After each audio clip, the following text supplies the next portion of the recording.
حاضرین گرامی، اینجا به دست من یک نامه رسید. آها، نامه از طرف داماد. بیایید میخوانیم که داماد عزیز چی نوشته باشند.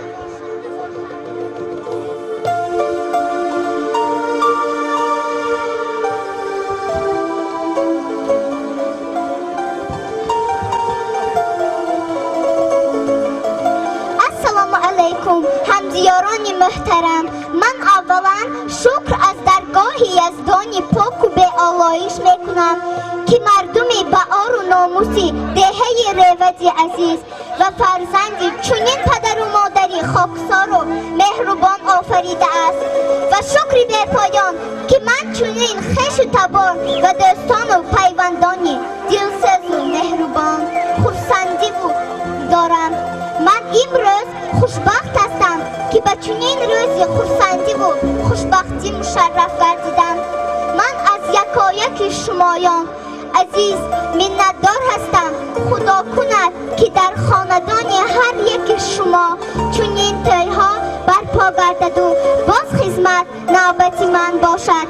دوستان گرامی، من سر چندین سال که در قلبم یک راز نهان داشتم.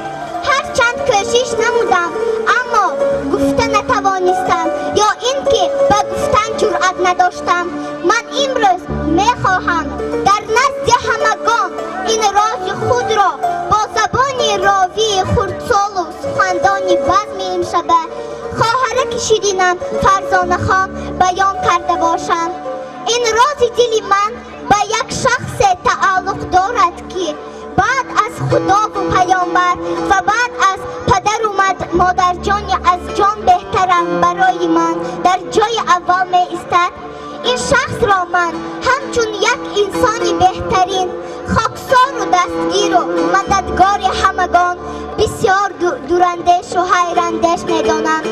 محض انا همین شخص سببوار گردید که حیات من، فکر و عقیده من، رفتار و کردار من، تعلیم و تربیه من و علم و دانش من به کل تغییر یافته باشد.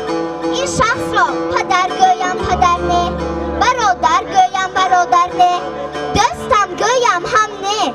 چی گویم نمیدانم، فقط همین را میدانم که من این آدم را از جانم هم زیاد دوست دارم. برای آنکه وقتا که من افتادم از دستم بگرفت و خیزان، وقتی ندانستم آموزانید، وقتی کردن نخواستم مجبورم کرد، وقتی خطا کردم اصلاح کرد، وقتی نادرست رفتار کردم کددوار سرزنشم کرد تا آدم شوم. او همدان و همه کاره است. او نه تنها به من بلکه به همه دستی کمکی و نیکی دراز میکند و او امروز در بین ما قرار دارد.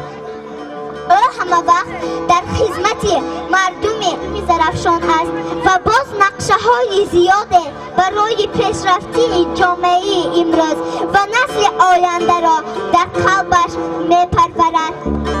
همه وقت در بری من بودنش برای من بختی بلند است و نبودنش را من هیچ تصور کرده نمیتوانم.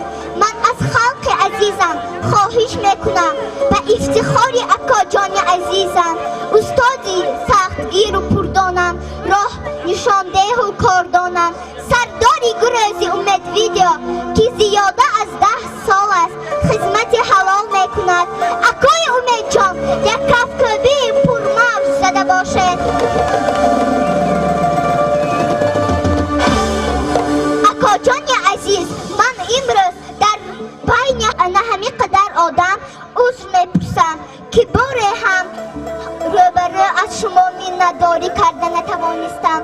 میخواستم کنم اما نشد.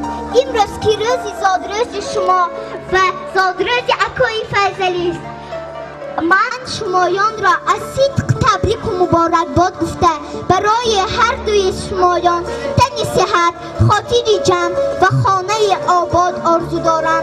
من از نام تمام شاگردانی که برای راست کردن دستی ایشان سخت گذاشته سری تعظیم فرود خود می آرم و یک عمر منتدار هستم.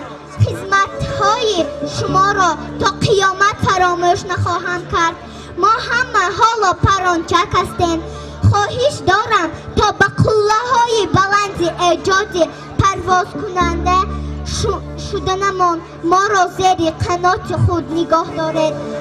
به شما و اکای فیضلی جان برای تشکیل و رهبری کردن این خرسندی و این صحنه یک جهان تشکرهای زیاد.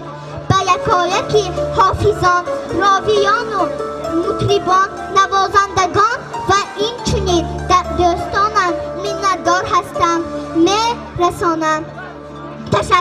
تشکر و باز تشکر. و در آخر میخواستم رشته سخن را به استاد عزیزم امید جان داده باشم.